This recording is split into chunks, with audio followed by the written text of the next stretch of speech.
She said, "You're lucky you married a witch. I'm just a good witch." Would you do something if it's created by magic? I'm not talking about sleight of hand. I'm talking about magic.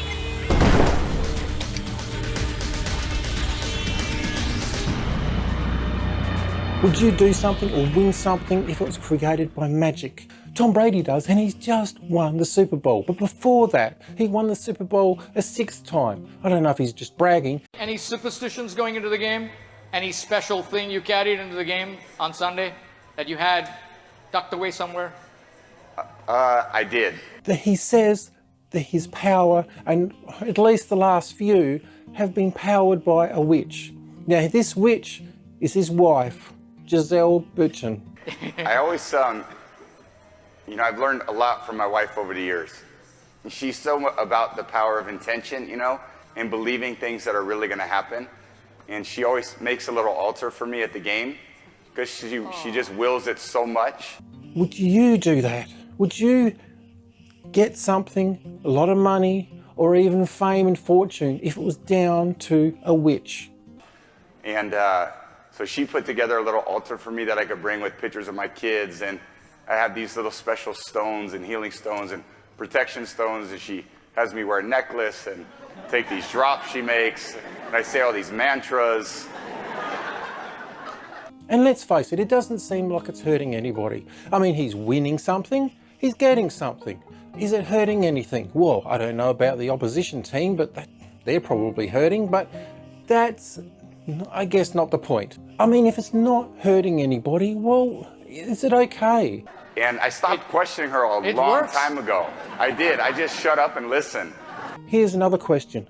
If you could do that magic or get whatever, fame, money, anything, would you do it in the sight of God? I mean, he's very clear with what he does and doesn't like. And one of those things that he does not like is witchcraft. Is it really okay? God stated that he was going to give them promised land, and when they were to go into it, they were not to take up their wicked ways with witchcraft, idolatry, etc. This is what he said before they went in. Deuteronomy 18, 9-13.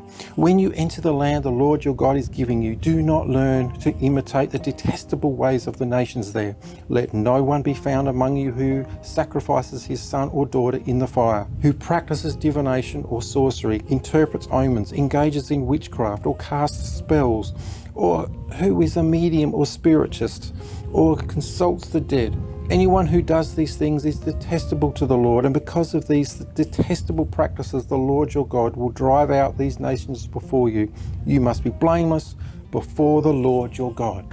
And at first I was like, this is kind of crazy. And then about 4 years ago, we were playing the Seahawks, and she said, you better listen to me. This is your year, but this is all the things you're going to have to do to win. And I did all those things, and by God, it worked. It was pretty good. They entered the land. But after that, they actually started to imitate. They started to take up these witchcraft practices. And then Isaiah 47, 11-15 states what happens next. Keep on then with your magic spells and with your many sorceries, which you have labored at since childhood. Perhaps you will succeed. Perhaps you will cause terror. All the counsel you have received has only worn you out. Let your astrologers come forward, those stargazers who make predictions month by month. Let them save you from what is coming upon you. And then in 2015, it was about early January, and she said, you know how much I love you? And I said, yeah. And she said, I just want to let you know this is not going to be your year. Oh. And of course we lost. I said, what does 16 look like? And she said, 16 is going to be your year. The witchcraft mantra is just do anything you want. The white witch mantra is basically if it's not hurting someone, then you can go do it. I don't know what the difference is really. The thing is, you are using forces that you have no idea. There are dark forces that have nothing to do with magic, and it has more to do with those things that are opposed to God and not for God. So I don't know about you, but I want to be for God, with God. I would rather be a pauper with God than someone rich and famous without God, because without that, I have nothing. I have less than nothing. She said, you're lucky you married a witch. I'm just a good witch. There are things that I would rather not have. And when it comes to magic, well, I would rather have God. Go do something awesome for God. Catch you in the next one.